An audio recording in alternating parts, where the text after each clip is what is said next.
The Law of Life by Jack London. Old Koskoosh listened greedily. Though his sight had long since faded, his hearing was still acute, and the slightest sound penetrated to the glimmering intelligence which yet abode behind the withered forehead, but which no longer gazed forth upon the things of the world. Ah, that was Sitkumtaha, shrilly anathematizing the dogs as she cuffed and beat them into the harnesses. Sitkumtaha was his daughter's daughter, but she was too busy to waste a thought upon her broken grandfather, sitting alone there in the snow, forlorn and helpless. Camp must be broken. The long trail waited while the short day refused to linger. Life called her, and the duties of life, not death, and he was very close to death now. The thought made the old man panicky for the moment, and he stretched forth a palsied hand which wandered tremblingly over the small heap of dry wood beside him. Reassured that it was indeed there, his hand returned to the shelter of his mangy furs, and he again fell to listening. The sulky crackling of half-frozen hides told him that the chief's moose skin lodge had been struck, and even then was being rammed and jammed into portable compass. The chief was his son, stalwart and strong, head man of the tribesmen, and a mighty hunter. As the women twalled with the camp luggage, his voice rose, chiding them for their slowness. Old Koskoosh strained his ears. It was the last time he would hear that voice. There went Jihau's lodge, and Tuscans, 7, 8, 9, only the shamans could be still standing. There, they were at work upon it now. He could hear the shaman grunt as he piled it on the sled. A child whimpered, and a woman soothed it with soft, crooning gutturals. Little Kuti, the old man thought, a fretful child and not overstrong. It would die soon, perhaps, and they would burn a hole through the frozen tundra and pile rocks above to keep the wolverines away. Well, what did it matter? A few years at best, and as many an empty belly as a full one. And in the end, death waited, ever hungry and hungriest of them all. What was that? Oh, the men lashing the sleds and drawing tight the thongs. He listened who would listen no more. The whiplashes snarled and bit among the dogs. Hear them whine, how they hated the work and the trail. They were off. Sled after sled churned slowly away into the silence. They were gone. They had passed out of his life, and he faced the last bitter hour alone. No. The snow crunched beneath a moccasin. A man stood beside him. Upon his head a hand rested gently. His son was good to do this thing. He remembered other old men whose sons had not waited after the tribe, but his son had. He wandered away into the past till the young man's voice brought him back. "Is it well with you?" he asked. And the old man answered, "It is well." "There be wood beside you," the younger man continued, "and the fire burns bright. The morning is gray and the cold has broken. It will snow presently.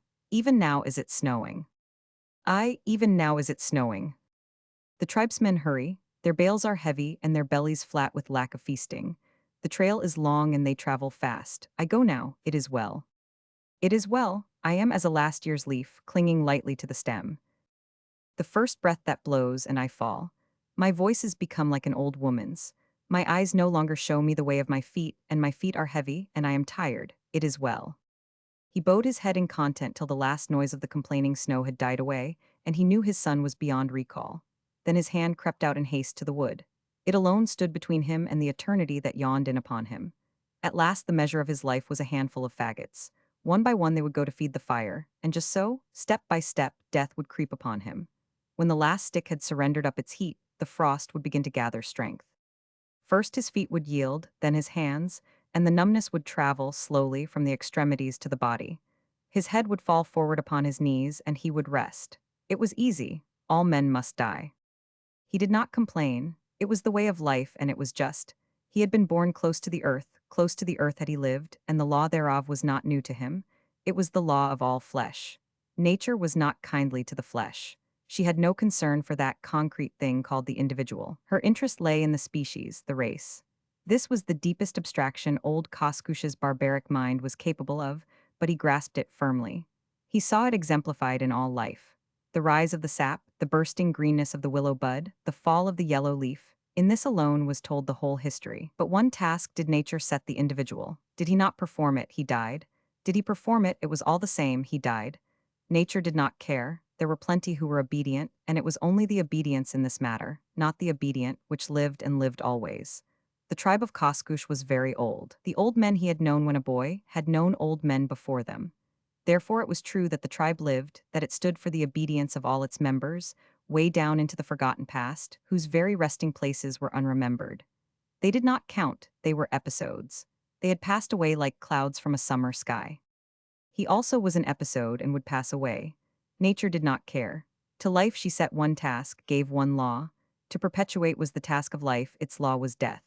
A maiden was a good creature to look upon, full-breasted and strong, with spring to her step and light in her eyes. But her task was yet before her. The light in her eyes brightened, her step quickened, she was now bold with the young men, now timid, and she gave them of her own unrest. And ever she grew fairer and yet fairer to look upon, till some hunter, able no longer to withhold himself, took her to his lodge to cook and toil for him, and to become the mother of his children. And with the coming of her offspring her looks left her. Her limbs dragged and shuffled, her eyes dimmed and bleared, and only the little children found joy against the withered cheek of the old squaw by the fire. Her task was done. But a little while, on the first pinch of famine or the first long trail, and she would be left, even as he had been left, in the snow, with a little pile of wood. Such was the law.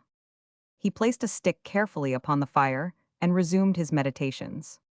It was the same everywhere with all things. The mosquitoes vanished with the first frost. The little tree squirrel crawled away to die. When age settled upon the rabbit, it became slow and heavy, and could no longer outfoot its enemies.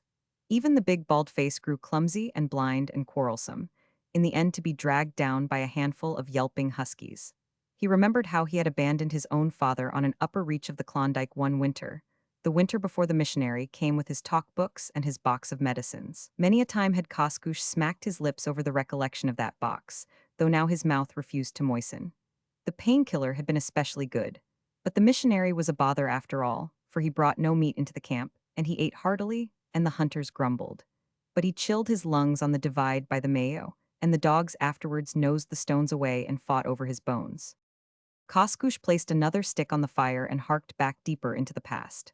There was the time of the great famine, when the old men crouched empty-bellied to the fire, and let fall from their lips dim traditions of the ancient day, when the Yukon ran wide open for 3 winters, and then lay frozen for 3 summers.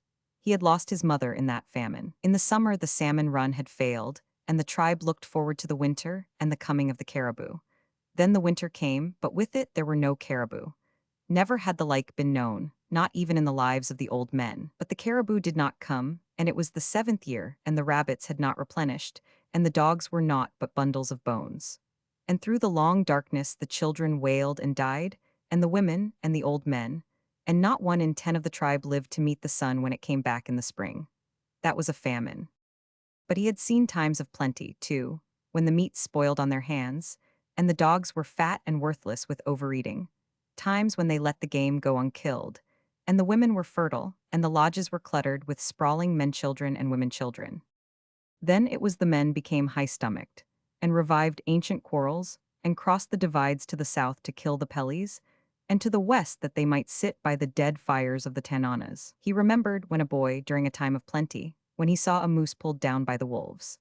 Zingha lay with him in the snow and watched. Zingha, who later became the craftiest of hunters, and who, in the end, fell through an air hole on the Yukon. They found him, a month afterward, just as he had crawled halfway out and frozen stiff to the ice. But the moose, Zingha and he had gone out that day to play at hunting after the manner of their fathers. On the bed of the creek they struck the fresh track of a moose, and with it the tracks of many wolves. An old one, Zingha, who was quicker at reading the signs, said, "An old one who cannot keep up with the herd. The wolves have cut him out from his brothers, and they will never leave him." And it was so, it was their way. By day and by night, never resting, snarling on his heels, snapping at his nose, they would stay by him to the end. How Zingha and he felt the bloodlust quicken. The finish would be a sight to see. Eager-footed, they took the trail, and even he, Koskoosh, slow of sight and an unversed tracker, could have followed it blind. It was so wide. Hot were they on the heels of the chase, reading the grim tragedy, fresh written, at every step. Now they came to where the moose had made a stand. Thrice the length of a grown man's body, in every direction, had the snow been stamped about and uptossed. In the midst were the deep impressions of the splay-hoofed game, and all about, everywhere, were the lighter footmarks of the wolves.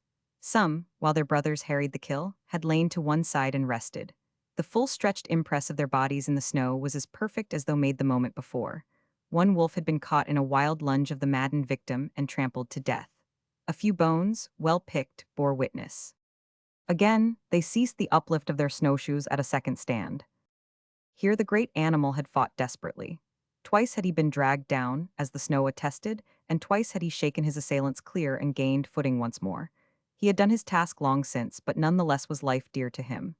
Xingha said it was a strange thing. A moose once down to get free again, but this one certainly had. The shaman would see signs and wonders in this when they told him. And yet again, they come to where the moose had made to mount the bank and gain the timber. But his foes had laid on from behind, till he reared and fell back upon them, crushing too deep into the snow. It was plain the kill was at hand, for their brothers had left them untouched. Two more stands were hurried past, brief in time length and very close together. The trail was red now, and the clean stride of the great beast had grown short and slovenly. Then they heard the first sounds of the battle, not the full-throated chorus of the chase, but the short, snappy bark which spoke of close quarters and teeth to flesh.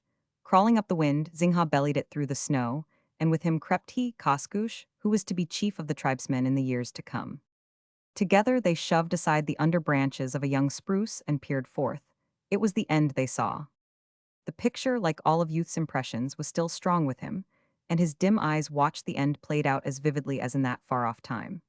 Koskoosh marveled at this, for in the days which followed, when he was a leader of men and a head of counselors, he had done great deeds and made his name a curse in the mouths of the Pellies, to say naught of the strange white man he had killed, knife to knife, in open fight. For long he pondered on the days of his youth, till the fire died down and the frost bit deeper. He replenished it with 2 sticks this time, and gauged his grip on life by what remained. If Sitkumtaha had only remembered her grandfather, and gathered a larger armful, his hours would have been longer. It would have been easy, but she was ever a careless child, and honored not her ancestors from the time the beaver, son of the son of Xingha, first cast eyes upon her. Well, what mattered it? Had he not done likewise in his own quick youth? For a while he listened to the silence. Perhaps the heart of his son might soften, and he would come back with the dogs to take his old father on with the tribe to where the caribou ran thick and the fat hung heavy upon them. He strained his ears, his restless brain for the moment stilled. Not a stir, nothing. He alone took breath in the midst of the great silence. It was very lonely. Hark, what was that? A chill passed over his body. The familiar, long-drawn howl broke the void, and it was close at hand. Then on his darkened eyes was projected the vision of the moose, the old bull moose, the torn flanks and bloody sides, the riddled mane and the great branching horns, down low and tossing to the last. He saw the flashing forms of gray, the gleaming eyes, the lolling tongues, the slavered fangs. And he saw the inexorable circle close in till it became a dark point in the midst of the stamped snow. A cold muzzle thrust against his cheek, and at its touch his soul leaped back to the present. His hand shot into the fire and dragged out a burning faggot. Overcome for the nonce by his hereditary fear of man, the brute retreated, raising a prolonged call to his brothers, and greedily they answered, till a ring of crouching, jaw-slobbered gray was stretched round about. The old man listened to the drawing in of this circle. He waved his brand wildly, and sniffs turned to snarls, but the panting brutes refused to scatter. Now one wormed his chest forward, dragging his haunches after, now a second, now a third, but never one drew back. Why should he cling to life, he asked, and dropped the blazing stick into the snow. It sizzled and went out. The circle grunted uneasily but held its own. Again he saw the last stand of the old bull moose, and Koskoosh dropped his head wearily upon his knees. What did it matter after all? Was it not the law of life?